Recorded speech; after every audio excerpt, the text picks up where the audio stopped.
시청자 여러분 안녕하십니까? 안녕하십니까? 예, 마음 공부하는 소울닥터 김석범 원장님 나오셨습니다. 네, 안녕하세요. 자, 원장님 요즘 사이코패스까지는 아니라도 네. 우리 사회에 좀 뻔뻔하다 싶은 사람들이 좀 있어요. 예. 손혜원, 예, 진짜 뻔뻔하죠. 윤지호, 예. 김채동이 예. 다 좀 뻔뻔하다고 보고 있습니다. 예. 자, 근데 오늘 놀라운 이야기가 우리가 집회를 하면 21일 날 예. 손혜원이 왜 검찰 출두 안 하냐고 좀 깔랬는데 예. 손혜원이가 지난 3일 지도세도 모르게 포토라인도 안 서고 예. 20시간 조사를 받. 보통 아침에 오면 10시까지 오라잖아요. 예. 그러니까 다음날 6시까지 조사받고 어제 6시까지 아침에 뭐 갔다. 예. 그럼 사진도 한 장 안 나오고. 예. 그럼 검찰 말을 믿고 지금까지 검찰이 손혜원이한테 하는 거 보면 뭐 손혜원이 두려워서 상당히 잘 모시려고 끔찍하게 노력하는 것처럼 보이는데. 예. 그러면 진짜 검찰에 손혜원이가 왔다 갔는지 예. 뭐 잠깐 들렀다가 집에 가서 쉬다가 새벽에 와서 또 얼굴을 내밀은 건지 검찰이 문답을 다 작성해 준 건지 알 수가 없죠. 와 정말 이런 식으로 보통 사람들은 다 포트라인에 세우지 않습니까? 그렇죠. 박근혜 대통령도 세웠고 뭐 다 세웠죠. 뭐 손혜원이 뭐라고 이 짓거리를 해요? 저걸 갖다가 국민들 보고 믿으라고 이 짓을 합니까? 너무 그 문정권의 검찰에서 너무 문정권의 눈치를 보는 것 같아요. 근데 이런 경우 딱 하나 반 게 에리카 기블 MB 때 예. 검찰 조사받고 갔다고 네. 오산 기지를 통해서 왜 공항으로 들어오면 에리카 기블 왔다고 체크될까 봐. 가고 난 뒤에 조사받고 갔다 해서 내 MB 정권을 욕을 많이 했어요. 네. 장난치나 했는데 딱 그 짓을 해요. 네. 와, 이 정권 보고 내 뻔뻔하기가 이렇게 뻔뻔할 수 있냐. 그러니까 못된 짓은 다 골라서 하는 것 같아요. 그러니까 그 전 정권에서 그 못된다고 그 생각되었던 일들은 전부 학습을 해서 그걸 현재 다 써먹고 있는 것 같은 느낌이 듭니다. 전번에 신재민이 감금됐다니까 폐쇄병동에 네. 신재민이 또 풀어줬다고 또 며칠 뒤에 이야기해요. 네. 그래서 이 정권이 하는 꼬락서니까 네. 법적으로 안 부를 수는 없고 네. 고발당했으니까. 네. 그리고 뭐 압수수색을 갖다가 지금 뭐 한 뭐 몇 군데 다 했지 않습니까? 네. 뭐 보훈처 무슨 문화체육부 무슨 네. 뭐 목포시청 목포시청, 네. 뭐 다 했잖아요. 네. 그랬으니 안 부를 수는 없고. 5개월이나 지나서 당사자를 이제야 부른 거죠. 이제야 불렀는데 왔다가 갔다. 그 포토라인도 안 세우고 검찰이 손혜원 눈치를 왜 봅니까? 그거는 이제 문정권의 눈치를 보는 그 거죠. 문재인의 눈치를 본 거지요, 뭐. 그렇죠. 그러지 않습니까? 그렇죠. 이런 식으로 그 수사를 하면 국민들이 그 수사 결과를 믿을 수 있겠습니까? 자, 얼마 전에 윤지호라는 여자가 네. 갑자기 장학선 하니까 네. 튀어나가 네. 버닝썬 물타기 했다고 난 봅니다. 네. 무슨 내가 유일한 정인이다라고 하면서 네. 정인에 대해 뭐 조심해라고 행동 조심해라는 네. 식으로 아주 그냥 기자들 군기 다 잡고 저보고도 뭐 선처는 없다 하고 네. 설치되더니만 어느 날 완전히 도망갔죠. 쪽박 깨져서 그냥 도망가 버렸어요. 네. 그것도 기획 입국이라는 이야기가 이제 공공연하게 다 나오고 있어요. 네. 비행기 값, 호텔 바깥까지 주면서. 그랬을 것 같아요. 왜냐하면 아니 그거는 이미 뭐 언론들이 네, 그렇게 네, 쓰고 네. 있습니다. 네, 실제 네. 맞고요. 네. 검찰에서 비행기 값 대고 경찰에서 호텔 값 대고 여성가족부가 숙소 제공하고 경찰이 경호 붙이고 네. 뭐 언론 한 20개, 25개인가 뭐 이렇게 30개인가 출연하고 네. KBS만 5번 출연했다는 거 아니에요. JTBC 3번, TBS 김어준이 그 2번. 네. 이 뭐 하자는 겁니까? 국민을 개돼지로 보는 겁니까? 개돼지를 보고 있죠, 확실하게. 그러니까 자기네 그 방향으로 국민들을 몰고 가기 위해서 언론을 이용하는 거죠. 예. 그래서 이렇게 해도 어떻게 문재인 지지한다고 이런 것들이 문제가 아니라고 생각하는 사람도 사이코패스들 아닙니까? 사이코패스가 아니라 바보죠, 바보. 나는 정말 자기가 지지하는 내 같은 경우에는 네. 아무리 내가 지지하는 이념이 있어도 네. 박근혜가 틀렸으면 틀렸다 했고 그렇죠. 이명박이 틀렸으면 틀렸다 했어요. 그게 황교안도 네, 틀렸다고. 네. 그런데 어떻게 사람이 이렇게 할 수 있어요? 참. 그러니까 윤지호 씨 같은 경우는 그 전에 그러니까 그 전에 같이 근무했던 술집에 뭐 마담도 뭐 어떤 이야기도 나오고 막 그러는 것 같더라고요. 근데 정확하게는 모르겠는데 그러니까 그거를 기획한 사람이 누군지 예. 그거를 또 그 자유한국당에서도 그 부분에 대해서 예. 조사를 해야 될 거 아닙니까? 예. 그리고 언론 차원에서도 그거를 이런 식으로 크게 사회를 코미디화 국가를 코미디화 시킨 거잖아요. 예. 검찰을 우습게로 만들고 예. 이렇게 거짓이 온 사회를 이렇게 좌지우지했으면 거기에 대해 책임을 질 수 있도록 이 전부 조사를 해야 된다고 저는 생각하는데 아무 조사를 안 해요.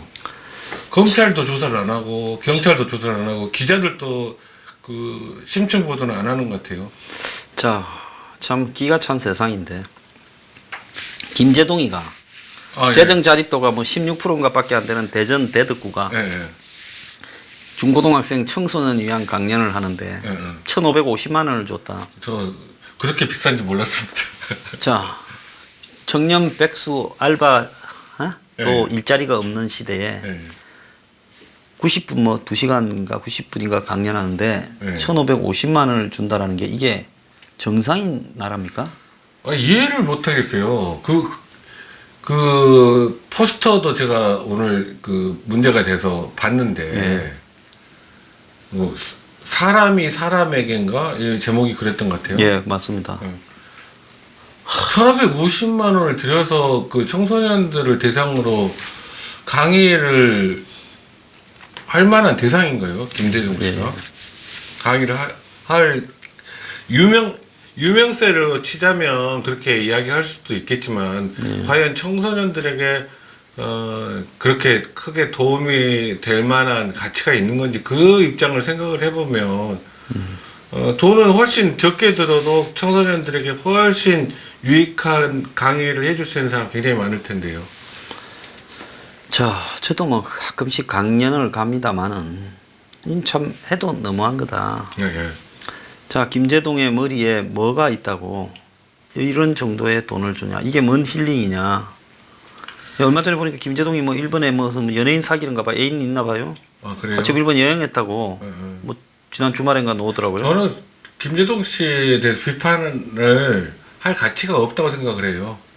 그 정도 이렇게 1,550만 원을 주고서라도 부른 그 대덕구청이 저는 썩었다고 생각해요. 자, 그런데 우리가 이 부분에서 예.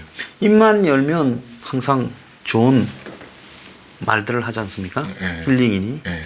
자, 다 망해가는 구청에 가서 1,550만 원을 받고 잠깐 말로 떠들고 나오는 저 배짱도 자기가 이야기하는 좋은 사회 뭐 그러니까 다른 김재동 씨 준다고 다 받습니까?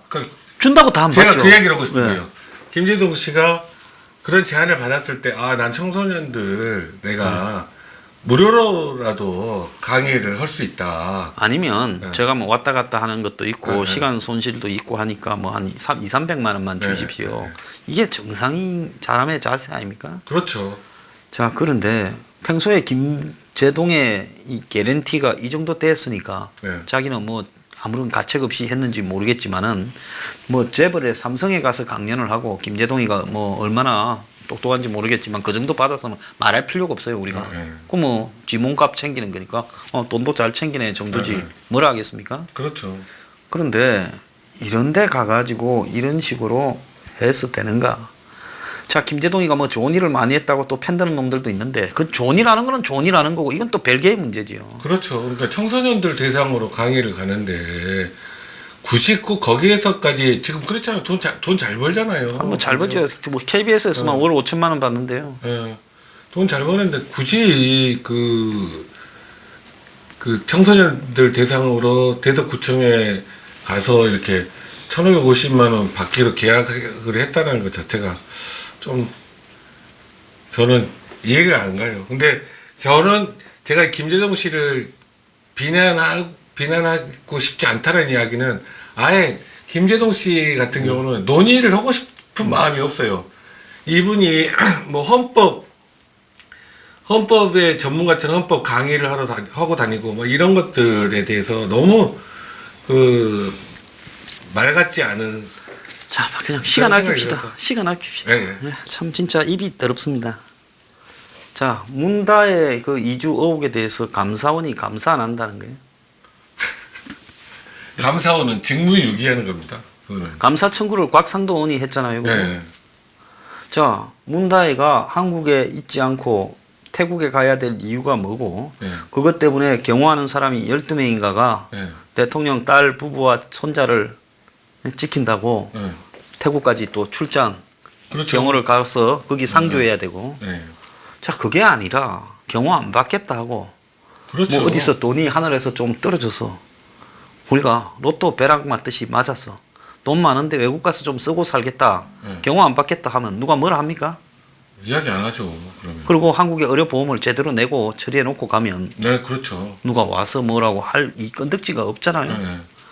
그런데 지금 뭐 때문에 어떻게 갔는지 모르지만은 한때 대통령 당선되고 평범하게 워킹맘으로 한국을 제자리를 지키면서 살아가겠다 한 사람들이 또 문 당선 직후에는 경호 안 받는다고까지 언론에 보도시킨 사람들이 이런 짓거리를 하는 게 이게 옳은 거냐는 거죠. 그럼 감사원이 꼭 경호해줘야 될 사유가 무엇인지 네. 돈이 얼마가 지출되는지 이런 걸 조사를 해야 될 책무가 있지 않습니까? 그런 책무가 있는데 감사원에 근무하시는 분들이 문정권에 밑보이면 안 된다라고 생각을 해서 누가 그 고양이 목에 방울을 달 것인가 생각을 하다가 결론이 감사를 안 하기로 결정을 했겠죠. 예. 그러니까 지금 보면 모든 사법부, 그다음에 검찰, 경찰, 그다음에 감사원 전부 이런 그 조사 기관들이 전부 문정권의 눈치만 보고 있어요. 더러워서 정말 못 살겠어요. 그래서 하도 더러워서 네, 북한에 석탄이나 정제유 갖고 데모하는 사람 하나 없고 네, 네. 우리들 병원 1,400억 대출 저게 보통 일입니까? 어마어마한 일이죠. 두 군데 다 산업은행이 연결돼 있잖아요. 그렇죠. 그거 큰 스캔들이죠. 근데 산업은행을 국회로 불러다가 네. 한번 묻는 야당 의원도 하나 없어요. 그러니까 그거 왜 그런지 모르겠어요. 야당 의원들이. 이걸 건드리면 죽는다고 생각했죠. 이게 나라입니까? 정말 진짜 야당도 이렇게 같이 썩었던 적이 역사상 없었던 것 같아요. 그러니까 뭔가 약점을 잡혀서 그런 건지 어쩐지 모르겠지만 약점이 있다고 할지라도 실제로 정면 공격을 해야지 살아남아요. 예. 계속 이런 식으로 이렇게 자기 몸 사리기만 하면 한 명씩 끌려가서 다 죽습니다. 참 기가 차다고 생각하는데 황교안은 확장 통합으로 가는 새로운 시작이다고 진 100일 이야기를 하고 있는데 그러니까 예? 그 이게 뭐냐면 마치 자기가 부자인 줄 착각하는 사람들이에요. 그러니까 부자 몸조심하는 모습이잖아요. 그냥 단독주택 하나 월세로 빌려가 살고 있으면서 네. 거기 살면서 자기가 부자인 양 언제 쫓겨날지 모르는데. 언제 쫓겨날지 모르는데 그 지금 착시하는 걸 그렇죠. 봐야 되죠. 부자 몸조심하는 것처럼 자기가 마치 지금 현재 대선 여론조사 1위라고 부자 몸조심하는 거예요. 이거는 전혀 아닙니다. 지금. 예, 참 기가 찹니다. 자, 그리고 이거 뭐 다른 이야기 하나 좀 합시다. 혹시 영화 기생충 보셨어요? 안 봤습니다. 그 영화가 지금 우리나라가 그러니까 참 모르겠습니다. 저는- 가족이랑 절대 보지 말라고 하고 네. 상당히 그 자극적인 성적으로 네. 자극적인 민망한 장면도 있고 네. 꼭 노출이 문제가 아니라 네. 그다음에 잔인하게 살인하는 장면도 있고 네. 보고 나면 찝찝해서 굉장히 기분이 안 좋다고. 불쾌하다라고 네, 네. 지금 그렇게 하고 있거든요. 네. 근데 이게 15세 관람가고 한국 사람은 칸 영화제에 황금 종려상을 처음으로 받았으니까 자식 데리고 보러 간다는 사람이 있다는 거예요. 그러니까 이것도 이제는 우리나라가 이 상태는 이제 벗어났으면 좋겠어요. 무슨 상을 받았다고 그러면 우리나라는 그 영화는 흥행에 100% 성공하잖아요. 근데 저는 제가 제가 싫어하는 감독이 영화를 찍으면 상을 받았다고 할지라도 저는 안 보는데 보통. 근데 이제 봉준호 씨는 제가 싫어한다 좋아한다 그런 생각은 없지만 이분이 조금 편향돼 있는 건 사실이거든요. 아 그럼요. 네. 근데 자기는 예, 강남의 부자로 태어났고 예, 예. 그러잖아요. 집이 부자잖아요. 강남 반포에 아파트 살았다. 그래서 반포 아파트에 뭐 반포 대경가를 쳐다보면서 거기에 괴물이 살고 있으면 어떨까 하는 상상을 어려서부터 해서 괴물이 나왔대요. 예, 예. 그리고 지금도 수십억짜리 아파트에 살고 있는 걸로 알려지고 있어요. 그러겠죠. 어마어마한 흥행 감독이잖아요. 예, 그런데 그런 사람이 개그 문제를 이렇게 이야기를 하고 그러니까 설국열차인가 그걸 보면서 나는 좀 내가 생각했던 거랑 너무 많이 틀리구나 그 생각이 들었어요. 너무 이게 너무 스키마를 딱 정해놓고 예, 거기에 억지로 깨어 맞추는 그런 장면이 있죠. 네, 그런 느낌이 많이 들었어요. 예를 들어서 이 사람과 아주 대치되는 유럽의 유명한 감독으로요. 이 뭡니까 나 다니엘 브레이크라는 영화를 만드는 이 켄 로치인가 하는 감독이 있어요. 네. 그럼 그 사람의 영화를 보면 정말로 우리 사회에 이런 문제들이 심하구나. 예? 그런 부분들이 아주 그냥 영화 속에서 자연스럽게 영국의 복지 시스템이 얼마나 가식적이고 허위인가 이런 것들이 아주 자연스럽게 다 녹아 있거든요. 그래서 이 사람이 이 주요 영화제에서 그랑프리를 많이 받았던 사람입니다. 사회주의 감독이라고 이렇게 꼽히기도 하고 보리밭을 흔드는 바람이라든지 그냥 우리 사회의 여러 가지 문제들을 많이 지적을 했지만은 이 사람의 영화를 보고 나면 마음이 짠해요. 그래서 이 영화라는 것은 그런 식으로 사람한테 사회 문제를 생각해 보게 또 약자에 대해서 또 사회의 공정함에 대해서 생각해 보도록 예술적으로 끌어내야 되는데 그렇죠. 이 봉준호는 지금 영화가 다 좀 불쾌하잖아요. 나는 봉준호 영화를 보고 제일 불쾌했던 게 괴물을 보면서 미군이 한강에 의약품을 불법 방류해서 그래서 거기에서 이 파생 뭡니까 이 괴물이 만들어져. 예, 그 괴물이 돌연변이 만들어져 가지고 그래서 그것이 막 습격을 하는데 국가는 무능하고 개인이 대처한다. 굉장히 극단적이잖아요. 그렇죠. 그럼 마드라는 영화를 봐도 그것도 굉장히 좀 불쾌하잖아요. 그러니까 저는 이제 봉준호 씨 작품은 딱 두 작품 봤어요. 설국열차하고 괴물 두 개 봤는데 그 괴물을 볼 때 저도 황 소장님이랑 같은 세대라서 그런 생각이 드는 건지 모르지만 너무 단편적인 사실을 가지고 확대 해석해서 국민들의 편향된 의식을 갖게 딱 반미 의식을 갖게 하는 들었어요. 그 영화에 나오는 미국 사람의 행태나 이런 것들요. 또 무슨 실제로 그 기준은 약품이라든지 화학약품 같은 기준은 우리나라보다 훨씬 미군이 더 기준이 엄격할 텐데.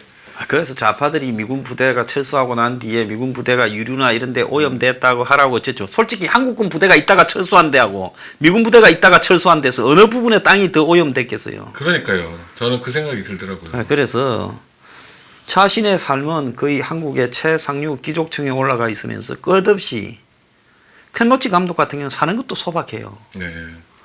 그래서 저런 식으로 이야기를 하는 부분을 우리 대중들이 참 선동을 당해야 되는. 근데 그것도 다 좋아요. 그러면 18금으로 하든지 하지 15세로 해서 부모들이 자식을 교육시킨다고 같이 갔다가 민망함을 당하고 그런다는 거 아닙니까? 참 뭐하는 짓거리인지 모르겠어요. 그리고 무슨 상 받았다 그러면 1,000만 관객이 들고 이런 거는 좀 너무 촌스럽지 않아요? 한국 사람들 참 좀 이렇게 제 생각에는 자기 취향에 맞지 않을 것 같으면 상 받았다고 해도 그거는 칸느 영화제 심사위원들이 준 상이잖아요. 그럼요. 우리 저는 개인이 존중받아야 된다고 생각해요. 개인이 자기의 시선으로 바라본 영화에 대해서 영화 평론가만 옳습니까? 내가 보고 내가 생각하는 게 그 작품을 이해하는데 그게 그 작품의 가치죠. 요즘에 젊은 사람들이나 이런 사람들 봐서 문제가 뭔가 하면 남이 영화 평을 어떻게 달아놨는가를 보고 영화를 보러 가더라고요. 솔직히 평을 안 보고 가야죠. 그래서 지가 보고 느낀 걸 가지고 판단해야죠. 보고 가더라도 자기 시각이 생겨야죠. 그럼요. 그게 이제 우리 우파의 시각이 가장 중요한 게 개인이거든요. 개인. 근데 운명은 개인으로 출발하기 때문에 개인의 시각이 중요한 겁니다. 정답 없어요. 개인의 시각에서 영화 평론에 있어서 정답 없습니다. 그냥 이런 시각 이렇게 볼 수도 있고 저렇게 볼 수도 있고 그런데 그 뭐냐 아주 잘 만들어진 영화다라는 이야기가 나오면 한 번쯤 호기심에 볼 수는 있죠. 근데 그냥 대거로 뭐 며칠에 몇백만이 올라가고 뭐 이런 거는 조금 나는 아니다 그런 생각이 들었어요. 제 생각이 너무 편협되어 있는지 모르지만 저도 그래 보고 있습니다. 네. 자, 얼마 전에 그 조현병이 그 엊그제입니까? 역주행 네. 아버지가 아들을 싣고 3살짜리인가 네. 또 박아가지고 또 상대 한쪽 한 분이 돌아가시고 네. 3명이 그 돌아가신 일이 발생했어요.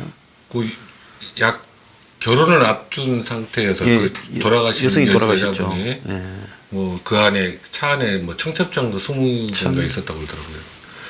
근데 이제 지금 왜 이렇게 최근에 조현병 환자들에 의한 사건 사고가 참 많을까 생각을 해보면 저는 의심이 가는 대목이 한 군데가 있어요. 그러니까 문제의 본질은 뭐냐면 조현병 환자들은 약을 잘 먹어야 돼요. 약 먹는 게 제일 중요하다고 제가 예, 저 반복해서 말씀하셨죠. 마치 당뇨병 환자가 당뇨약을 안 먹어서 네. 합병증이 생기면 다리도 자르고 눈도 멀고 콩팥도 망가지고 뭐 이렇게 되듯이 조현병 환자가 약을 먹고 있는 상태에서는 조절이 돼서 사건 사고가 안 일어나요. 근데 지금 보면 다 대부분 약을 중단하고 끊고 1년 돼서 사고 치고 뭐 그런 거잖아요. 예. 이게 뭐냐면 저는 제가 이제 확실하진 않지만 제가 의심이 가는 게 2016년인가 정확한 연수는 기억이 안 나는데 그 환자 강제 입원이 어려워졌어요. 강제 입원하는 절차가 더 복잡해지고 어려워지면서. 환자의 인권하면서 예. 그 절차가 어려워진 과정이 있거든요. 최근 몇 년 사이에. 예. 그러면서 환자 보호자가 입원을 시키려고 해도 예. 입원하기가 굉장히 힘들어졌어요. 예. 입원이 해야 될 환자가 외래 치료를 받을 때 어떤 환자를 보통 꼭 입원시키려고 그러냐면 환자가 외래 와서도 약을 안 먹어버리면 외래 치료는 불가능하잖아요. 그런 경우 입원을 강제로라도 입원을 시켜야 되는 이유가 입원을 하게 되면 정신과 병원에서는 환자가 약 먹는 것까지 다 확인을 하거든요. 그렇습니다. 그러니까 약을 입에 넣었다가 뱉어버리지 못하게 삼키는 것까지 다 확인을 해요. 약 투약하는 간호사들이. 근데 외래 치료로 와서 약을 받아가서 약 다 버려버리고 혼자 약 먹는 걸 아무도 가족들이 모르면 이제 환자가 나빠진단 말이에요. 네. 나빠져서 강제 입원을 시키려고 그러면 입원이 하는 절차가 까다로워져 가지고 안 되게 되니까 이게 자꾸 이런 사고로 나타나게 되는 거 아닌가 그런 의심이 들어요. 그러니까 인권을 생각해서 이게 이제 두 가지 축이 있죠. 인권을 생각해서 강제 입원을 어렵게 하는 것이 좋은지, 그 전 단계에서 입원이 빨리빨리 잘 될 수 있도록 그 사회 시스템을 만들어 나가야 되는 건지, 이 부분에 그 균형추를 잘 맞춰 나가야 돼요. 그래서 조현병 환자의 가족이나 또 지금 죽은 당사자 예. 화물차를 몰고 네. 새벽에 아들을 데리고 경남 양산 집을 나가서 예. 거기에 공주 유구 나들목에 예. 대전부터 당진 고속도로에 예. 거기서 역주행으로 출근길에 그냥 시속 100km로 상대차를 받아버렸다는 겁니다. 예. 그러니까 새벽에 양산에서 나가가지고 그까지 간 거예요. 야, 그래서 이게 부인이 가출 신고를 했고 남편이 2달간 조현병 약을 먹지 않아서 위험한 상태였다는 겁니다. 그러니까 제 생각에는 예. 부인이 웬만해서는 보통 조현병 환자 집에서 예. 웬만해서 집을 나갔다고 그 경찰에 바로 신고를 하지 않거든요. 근데 경찰에 신고한 내용이 남편이 조현병을 앓고 있다. 네. 아이를 데리고 나갔다. 그러니까 예. 이 부인이 약을 끊은 대로 상태가 점점 나빠지고 있는 걸 알고 있었던 거예요. 예, 그런 거 알고 있었던 것 같아요. 위험하다라고 생각을 하고 있었을 거예요. 자, 그래서 이 결과를 한번 보세요. 그 애꿎게 죽은 애비 신부는 뭔 죄고 제일 억울하죠. 네. 그리고 또 아버지 때문에 죽은 아들은 또 뭔 죄고 또 본인이 하면 자기 잘못이 있어 그렇다 칩시다. 또 그 사람의 가족은 또 뭐고 양쪽에. 그렇죠. 그래서 이 피해를 본다면 차라리 조현병이 확실히 진단났는데 이런 부분은 그걸 제가 좀 진단을 좀 이렇게 객관적이고 엄정하게 한 다음에 확정이 되면 본인을 위해서라도 국가적으로 좀 그러니까 지금 현재 그때 당시에 그 입원에 인권 문제가 자꾸 이제 그 정신과 병동에 예. 가둬놓는다라는 실제로는 계속 우리나라 시스템이 예. 어떤 게 있냐면 치료적인 홈을 구성하는 그런 게 있어요. 예. 그러니까 한 환자 한 10명 뭐 5, 6명씩 그룹 홈 예. 그 환자들하고 그다음에 사회복지사가 개입하고 예. 그러면서 이렇게 같이 그 사람들끼리 같이 꾸려나가는 예. 그룹홈 시스템이 잘 되어 있는 나라는 좋은데 우리나라는 그룹홈 시스템이 거의 없거든요. 그렇죠. 그게 그룹홈 시스템을 하게 되면 환자가 재활하는 효과도 있고 사회에 합쳐질 가능성도 많고 약 먹는 것도 이렇게 계속 관리를 하니까 사회복지사가 그런 측면이 있는데 우리나라는 지금 현재 어떤 상태냐면 가둬놓든지 아니면 인권 문제가 된다 그러면 이번에 어렵게 해서 그냥 내깔려 풀어놔 버린단 말이에요. 예. 그러니까 이게 가운데에서 이렇게 지금 현재 그 시스템이 안 만들어져 있는 거예요. 예. 그러니까 그 떠버리는 부분이 예. 곳곳에서 지금 온 사방에서 지금 난리가 나고 조현병 환자죠. 최근래 한 4, 5개월 만에 몇 건이 있으나 지금 셀 수도 없어요. 제가 우려하는 거는 이런 사건 사고가 생기면 이제 또 갑자기 예. 그냥 그렇게 되지는 않겠지만 예, 예. 법적으로는 지금 현재 그렇게 엄하게 입원을 시키 어렵게 만들어 놨어요. 근데 예. 그 부분에 대한 조정도 좀 필요한 예. 것 같고요. 예. 국가인권위원회에서 어떤 방식으로 일을 처리를 많이 했냐면 정신과 병원을 달달 볶았어요. 국가인권위. 예. 그러니까 뭐 또 얼마 전에는 모 검사가 입원하는데 서류 하나 빠졌다고 그 병원에 근무하는 예. 봉직 정신과 전문의들을 다 기소를 해버렸어요. 참 기가 찬 이야기. 이제 이런 식으로 되면 그렇게 절차를 조금이라도 빠뜨리면 기소를 해버리니까 절차 그 서류가 안 되면 입원을 안 시켜주는 거예요.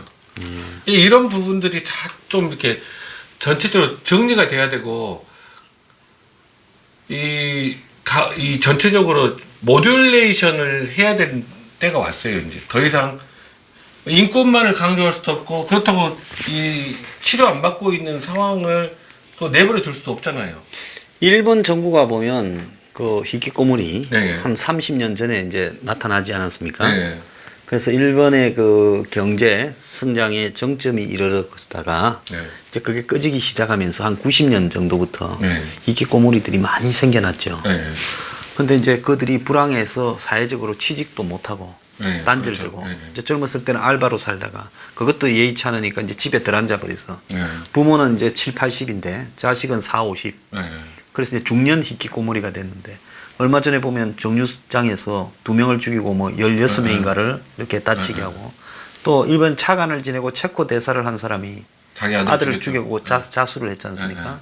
그러니까 그 상류층일 건데 네.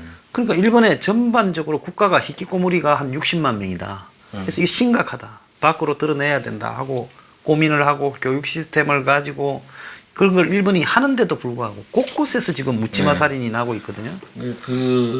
그러니까 지금 히키코모리에 대해서 일본이 대처하는 방식이 지금 사고는 났지만 그게 또 굉장히 국가가 네. 애를 쓰고 있어요. 그래서 많이 그게 예. 좋아졌어요. 예, 좋아졌죠. 빈도도 좋아지고 우리나라도 그런 식의 꾸준히 뭔가 일을 하면 그냥 단숨에 뭐 1, 2년 사이에 뭔가 탁 획기적인 변화를 가져올 게 아니라 지속적으로 관심을 가지고 계속 정책적으로 그 방향을 이끌어 나가는 게 필요하거든요. 예. 예를 들면 우리나라 잘하는 게 예를 들면 이번에 지금 운전면허증이 있었잖아요. 예. 그 조현병 환자가 예. 당장 나오는 이야기가 조현병 환자 운전면허를 왜 가지고 있냐. 예. 이거는 이런 이야기가 나오면 안 돼요. 왜냐하면 예를 들면 간질 환자가 있어요. 간질 환자가 운전하다 간질 발작이 오면 어떻게 되겠어요? 또 사고 나겠죠. 사고 나죠. 협심증 환자가 갑자기 협심증 그 심근경색이 왔어요. 운전하다가. 예. 그러면 또 당뇨병 환자가 뇌경색이 갑자기 왔어요. 모든 운전하다가. 병에 그런 위험 소지는 다 있죠. 다 있는 사람들 전부 다 면허를 박탈하겠습니까? 사고 날 때마다 중지를 시키는 발상을 우리나라에 선다 이 말이에요. 이게 그렇게 하면 안 되고요. 왜냐면 조현병 환자도 치료 잘 받고 약 먹으면서 운전하면서 생업을 유지하는 사람도 있어요. 아, 그리고 또 먹고 살아야 되고 그분들도 국가가 먹이 당연하죠. 살립니까? 그러니까 일단은 관리가 중요하고 네. 관리 시스템을 이리 집중해야지. 네. 그걸 마치 무슨 처벌이니 단속이니 이렇게 가서는 안 되는 거 아니겠습니까? 그렇죠. 그러면 점점 그 사람들이 숨어버리죠. 그렇죠. 그 숨는 것뿐만 아니라 그 사람이 사회생활을 아예 못하게 만드는 거죠. 조현병이라는 스펙트럼은 굉장히 넓어요. 이렇게 이 상태 오른쪽 극단, 왼쪽 극단. 오른쪽 극단이 예를 들면 거의 문제가 없이 생활하는 사람이라면 왼쪽 극단은 거의 사회생활을 할 수 없는 상태로 망가져 있는 사람. 이렇게 넓어요, 범위가. 얼마 전에 보면 그 암 전력을 갖고 있는 사람이 암 수술 네. 회사에 다 숨긴다는 거예요. 네. 회사에서 알게 되면 네. 결국 자기를 구조조정의 1순위로 올릴까 봐. 그러겠네요. 그러니까 암을 치료해도 회사에는 막 휴직을 다른 핑계를 대고 하고 쉬쉬하면서 그러겠네요. 그러니까 이게 한국 사회가 가지고 있는 일종의 야만성이라고 저는 보거든요. 맞습니다. 사람이 뭐 랜덤으로 병이 오는 거지 그게 뭐 이유가 있어서 오는 것도 아니고 잘못해서 네. 오는 것도 아닌데 그렇죠. 그럼 그걸 갖다가 관용으로 다 이 보듬어 안으면서 네. 적절하게 불행한 일이 나지 않도록 당사자를 설득하고 네. 그래서 이렇게 관리가 잘 되어 가도록 해야 되는데 네. 우리 사회는 그냥 뭐가 있다면 낙인찍기 회사는 암이 무슨 에이즈입니까? 암을 그냥 있다면 회사 쫓아낼까 봐 말을 못한다.